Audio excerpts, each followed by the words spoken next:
तर त्रिभाषा सूत्र अंमलबजावणीबाबत मुख्यमंत्र्यांचं मंथन सुरू आहे। दोन्ही उपमुख्यमंत्र्यांसोबत चर्चा सुद्धा करणार आहेत। सोमवारी रात्री 9 वाजता बैठकीचं आयोजन केलेलं आहे। मनसेनं हिंदी भाषेला विरोध केलेला आहे, त्या पार्श्वभूमीवर मुख्यमंत्री दोन्ही उपमुख्यमंत्र्यांसोबत चर्चा करणार आहेत। अधिक माहिती घेऊया, आपले प्रतिनिधी शुभम आपल्यासोबत जोडलेले आहेत। शुभम, एकीकडे हिंदी सक्ती विरोधामध्ये मनसे आक्रमक झालेली आहे, तर या संदर्भात आता रात्री बैठक होणार आहे, माहिती?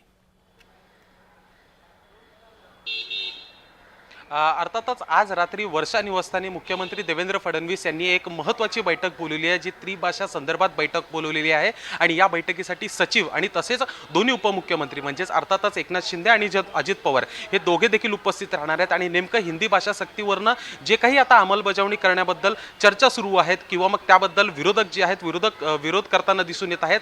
आणि अनेक नेते असतील किंवा अनेक साहित्यिक असतील त्या याबद्दल आपलं मत व्यक्त करताना दिसून येत आहे। यामध्ये नेमकी सरकारची भूमिका काय असणार आहे याबद्दलची स्पष्टता जी आहे ती समोर येणार आहे। आणि एक महत्त्वाची बैठक आज रात्री 9 वाजता मुख्यमंत्री देवेंद्र फडणवीस यांच्या शासकीय निवासस्थानी वर्षा निवासस्थानी ही बैठक बोलवण्यात आलेली आहे। अर्थातच सगळे मंत्री उपस्थित असतील, पण मात्र सचिव देखील या बैठकीसाठी उपस्थित राहणार आहे। जगदीश, शुभम, तुम्ही या बैठकीवर लक्ष ठेवून राहत तुर्तास धन्यवाद दिलेल्या माहितीबद्दल।